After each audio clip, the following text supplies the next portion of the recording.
Ray Rod? Well, I appreciate everybody staying up late, and I appreciate our fans for coming out again on a Thursday night, especially our students. Today was a cool day, starting with the Sports Center deal on campus. I thought that was an incredible sight right in the middle of campus. I can't tell you how many people said, man, like, I've never been right here in the heart of campus. This is an incredible looking place. The energy and the passion about what's going on here, how it's happening, why it's happening. It was a really, really cool day in that regard. Really cool to play at night here on national TV again, showcase what's going on. A lot of talk about the new stadium, a lot of talk about the new football complex in a positive light, and then to be able to go finish it off with a win. I thought, as unique of a first quarter as I've been a part of, I think in my coaching career, in terms of just having the defense out there as long as we did. I'd never warmed an offense back up during a TV timeout before, but we did it. Just got some anxiety about handing off a football an hour after the last time we handed off a football. So I told the defense, I told our team that the way the defense played, all the way up until the point where we took a majority of the starters out, was contagious, was powerful. They played together. They played with a purpose. We held what I think is one of the best running backs in the entire country to 27 yards. Defense played on a mission. The two turnovers, Jarv was involved in both of those. I mean, Jarvis Lee played out of his mind. Powerful. I was really, really proud of him. And then once the offense got on the ball, or got the ball, and I know we didn't win the time of possession battle again, before that question comes, it doesn't super matter. It's the points per possession. I think the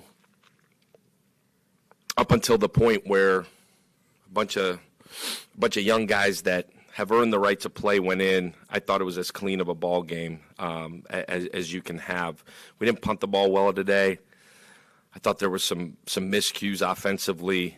Once some other guys got an opportunity that were really disappointing, there were certainly some miscues defensively once some other guys went in.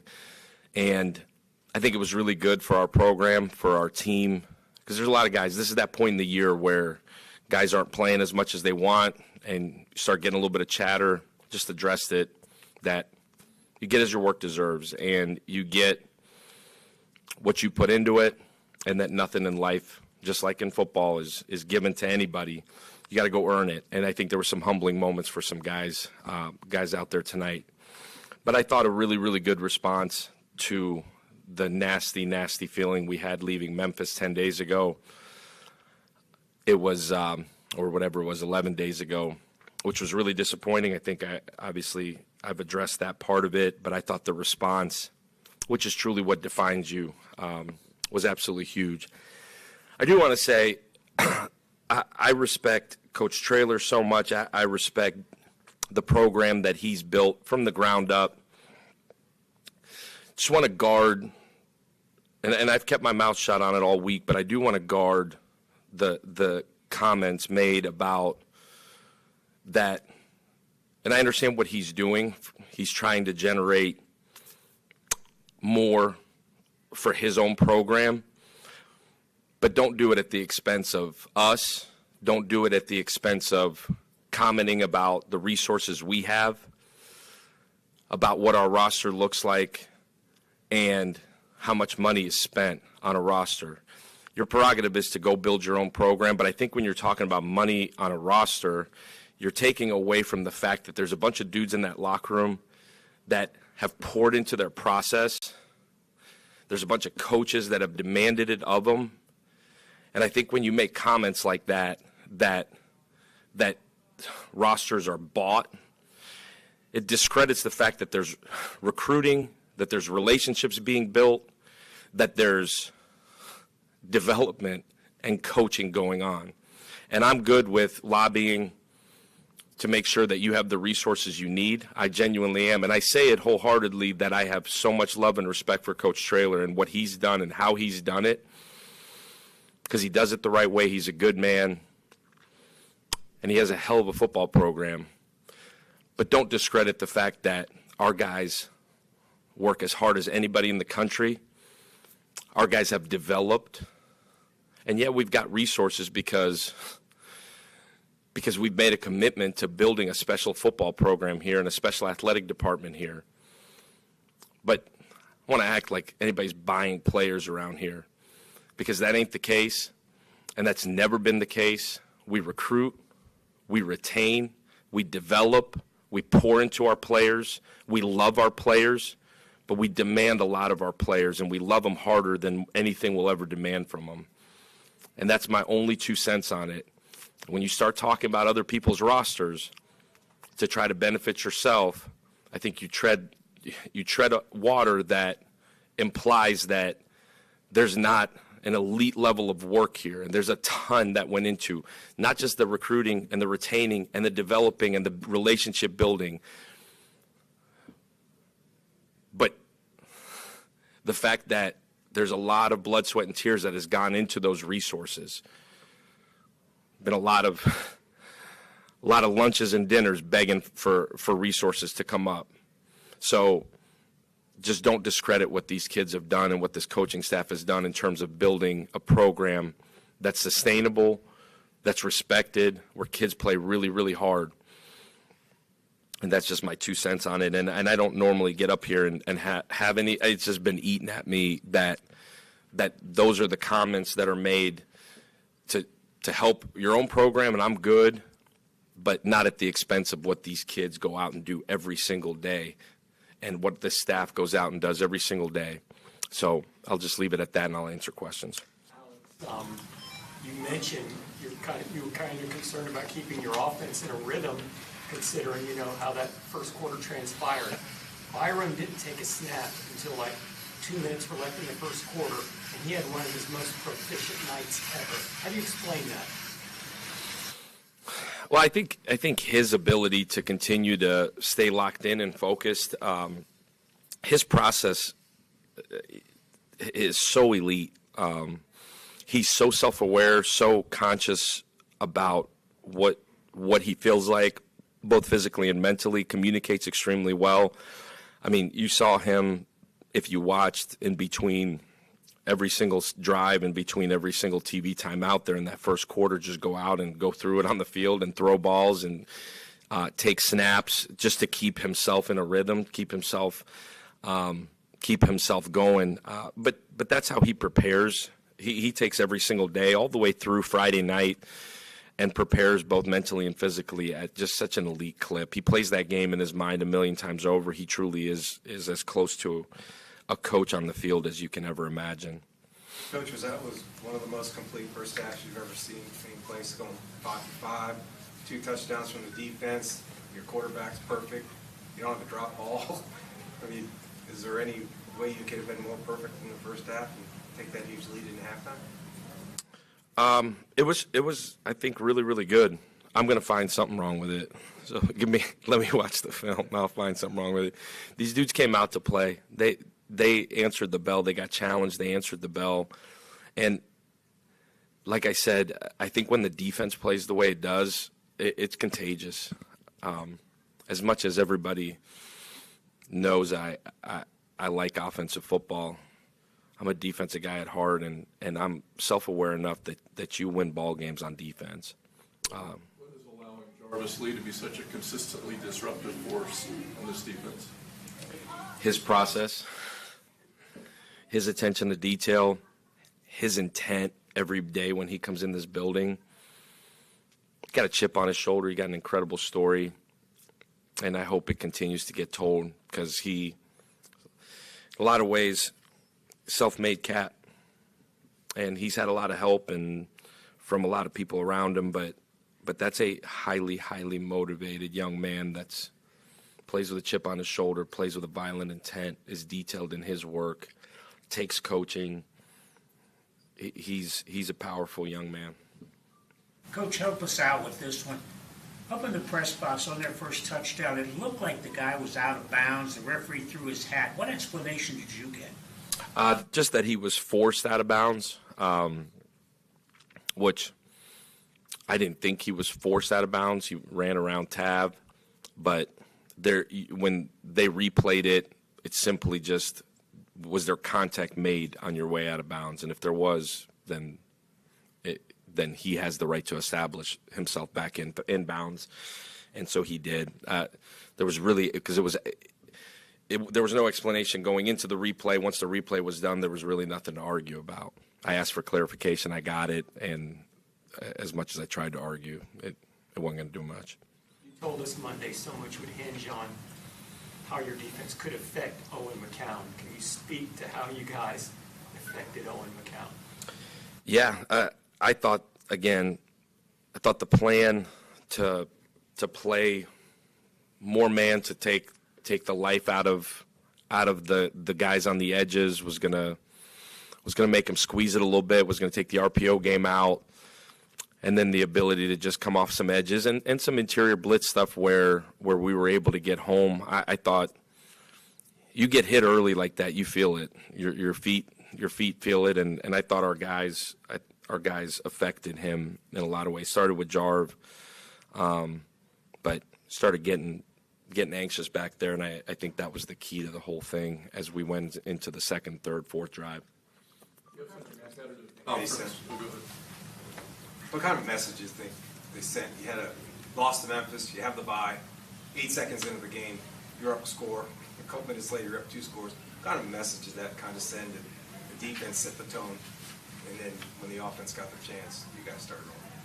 Yeah, I don't know about a message specifically as much as just simply when the defense starts off the game like that, it's contagious, and we wanted the defense to start the game off. We wanted to go get that sick feeling out of our mouth, and I thought it was really intentional. I thought we practiced really intentional. I thought the mood was really relaxed yesterday into today, but there was like a quiet confidence there. These guys, when they get challenged this year, have answered the bell in a positive way. We're not perfect. We're certainly imperfect in so many ways, but they want to do right. These young guys, and you look at it like a majority of our guys, especially on the defensive side of the ball, were either guys that were here already or got recruited off of our first year and off of very little proof of concept. They're guys that bought into a vision, guys that bought into a staff. And obviously there was some D-line help that we had to go get this spring. And those guys bought in really quickly. And again, they're not perfect, but they walked into a culture where it's cool to do things the right way. It's cool to come in and get extra work. It's cool to trust your teammates. It's cool to hang out together outside of here. And they've built a culture where they trust each other, they love each other, pick each other up, and it's contagious throughout the whole team. And it's been really, really powerful. It's been cool to see. But like I said, the challenge, the entire coming off of the Memphis game was all about the response, was the fact that you respond, you're defined by how you respond to anything in life. And like I said earlier in the week, the message has been really, really clear, and it's so true that the down, the adversity, the crappy things that happen in life, just like in football, just like it does in a season, like that's inevitable. The down is inevitable. The bad things are going to happen. How you respond is either going to be your prison or your testimony, and that's life. I think we societally probably can learn there as well. I tell myself that every day. It's all Life is a series of choices, decisions, and the ability to respond. And we train them, we train discipline every single day through accountability, through making things really hard, through demanding more of them than they could ever demand of themselves. And you train discipline, you train accountability, and you train process. And you hope and pray that when you get to November, you're playing meaningful football. And now our job as coaches and the leadership of this team is, can you keep them locked in? Can you stay focused? Because the majority of this team has never had to stay focused to this point. And can we stay focused? We're going to try. I'm a swing. I'm gonna work incredibly hard to go and demand that we stay focused and locked in. They're 18 to 23 years old. There's a ton of stuff going on outside of here. The elite teams play their best ball right now. So we're going to continue to work really, really hard to get that done. Coach, I'm assuming that you don't want to stifle the creativity of your quarterback, but do you hold your breath when Byron decides to go airborne? No, I think it's been some cool plays. It's like video game stuff. No, I mean, yeah, you'd prefer he doesn't go airborne very often, but if it shows up on SportsCenter, so be it. You're in such a competitive conference with everybody trying to separate themselves. How important is it to have such a decisive victory on national TV against a good team for perception-wise, or do you even think about things like that? Joey. No, sir. Don't care about perception at all. That's somebody else's job to figure out where we belong. I know where we belong. Truly, what I told these guys before the game, told them last night in our team meeting, and then told them again today, when we play really hard, we're a good football team. When we play really hard with elite detail, we're a really good football team. When we play really hard with elite detail and a violent intent, we could play with anybody in the country. And the roller coaster is what you're trying to prevent. You're trying to do this all the time. And I told these guys just now after the game, like, we're 9 days away from getting our discipline tested, getting our violent intent tested, getting our accountability tested. This game that we're about to go prepare for is a test of discipline, accountability, everything you want to be as a football program, you're going to face here in 9 days in Annapolis. And so the challenge for us is to be able to regroup, coach like crazy through the mistakes, coach like crazy through the positives, and be able to give ourselves a chance to go play high-end football again in 9 days. For the first time in 3 years here, you control your own destiny in November. How important is it to know that all we got to do is keep winning? Yeah, I think, obviously, as long as you're playing meaningful football, that's really, really what you're shooting for. That's what you're trying to build to. I think the only thing you care about at this point tonight is enjoy the win. I told these guys going into the fourth quarter, enjoy this moment, man. Like this is really hard. You work really hard to look around and be up whatever we were up. Enjoy this moment. Like, these are hard. They're hard. A lot of hard has gone into this. And then tomorrow morning, we'll clean up. Into Saturday, we'll clean up. We'll get ahead a little bit here on Navy.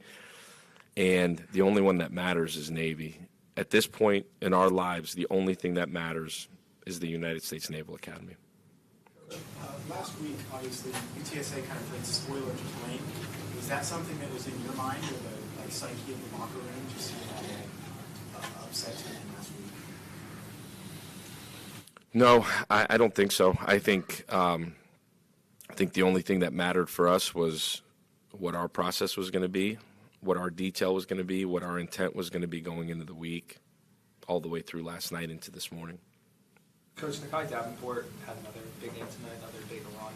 How important has it been for you to have another running back emerge in this room to really not only open up the run game, but also keep defenses honest? You guys do a lot of different things. Yeah, Nakai is a young man that's worked crazy hard to put himself in this position. He's earned this opportunity to start tonight. He's earned this opportunity to carry a big load. he slowly but surely continued to show and prove every day in practice. Like that young man, he don't say anything ever. Like literally, there's a pulse check with him for me every couple of periods of practice. Like, Kai, you good? Coach, I'm awesome. Like he don't say much, but what he does better than anybody else that I've been around at that age is what he does without the ball in his hands. He takes so much pride in protecting the quarterback, takes so much time in blocking when somebody else is carrying it, whether it's a receiver or Byram. And then when he gets the ball, he has a violent intent to deliver hits. And he's just, 9 games into his career so far. So his future is incredibly bright. And the way he carries himself, the way he works, he's earned the respect of his teammates, earned the respect of the entire program. Thank you, Coach. Awesome. Thank you. Go Bulls. Quarterback Byron Brown, first player in the last 30 years, NFL or NCAA, to throw for 200, run for 100, and complete 90% of his passes in a game. The only player to do that last 30 years. What's going on? Questions for Byron? Byron, are you aware that nobody even dropped a pass to you in like the third quarter and you got off to that kind of start? Nah, I was just, playing the next play like Coach Golesh preaches, and, we were all clicking, and, I guess that's what happens. What were you thinking about the unusual way this game started with you not getting the ball for forever? And Man, I loved it. T. Ward got a pick 6, then Fred Gaskins fumble recovery for a touchdown. I got that one. Thank you.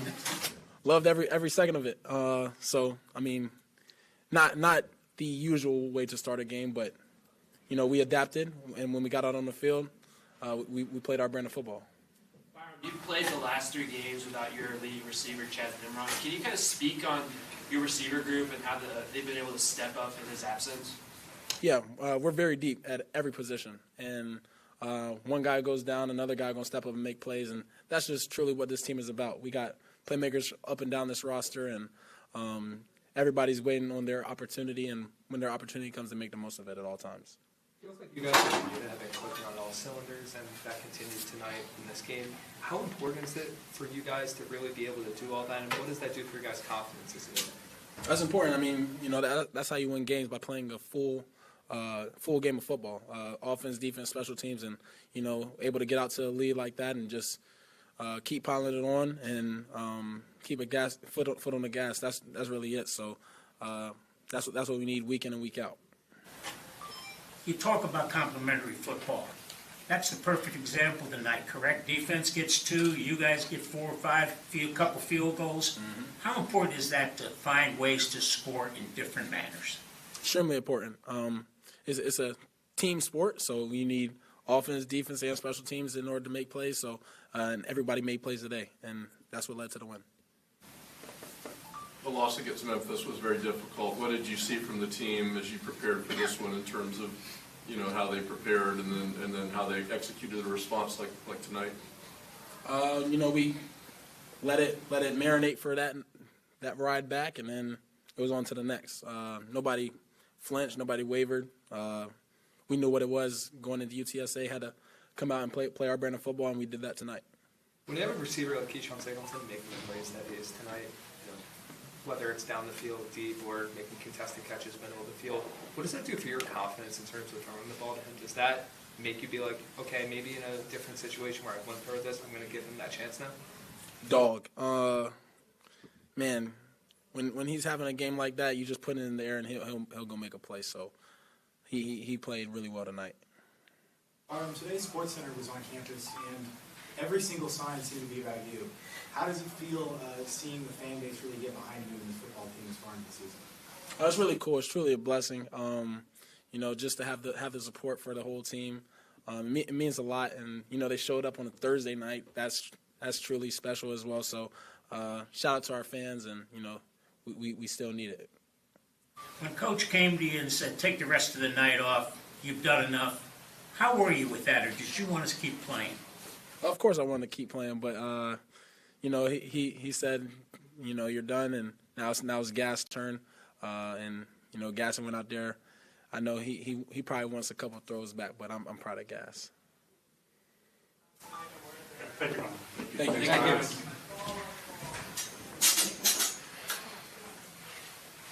All right, we will have Jarvis Lee and Keyshawn Singleton momentarily. I think they're on the way down the hallway. There they are. Keyshawn Singleton, everybody! What are we doing? Wide receiver Keyshawn Singleton, career high 122 yards, 2 touchdowns tonight. Some spectacular catches, Buxton. Questions for Keyshawn?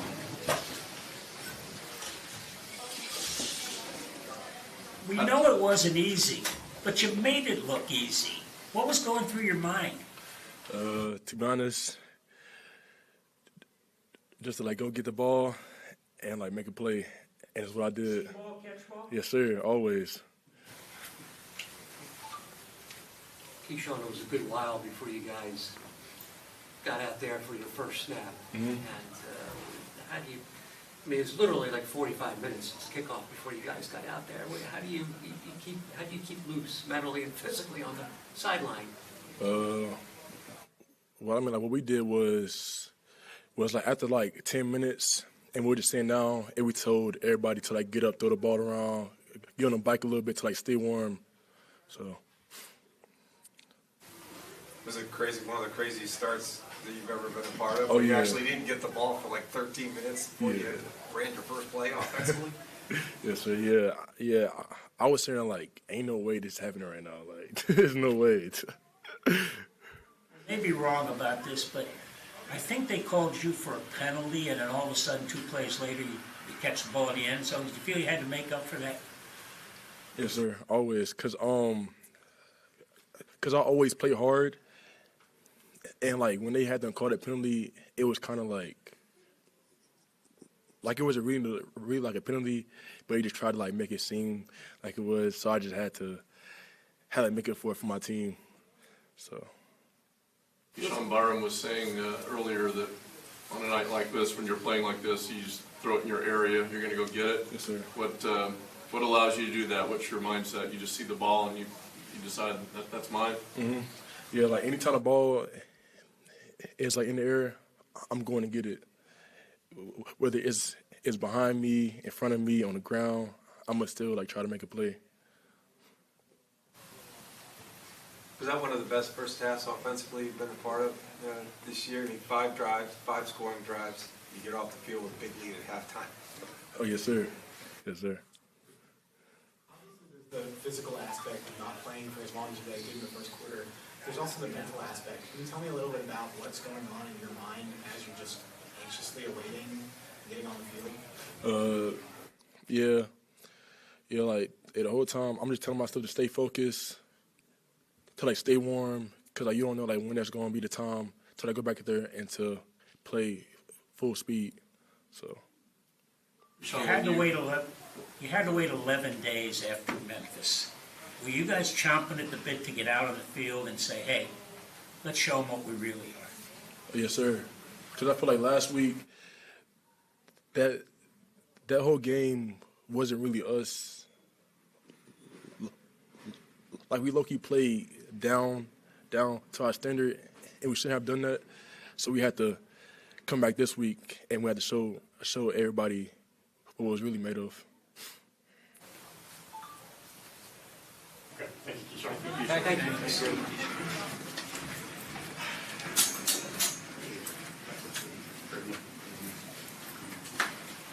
Jarvis is on his way, we think.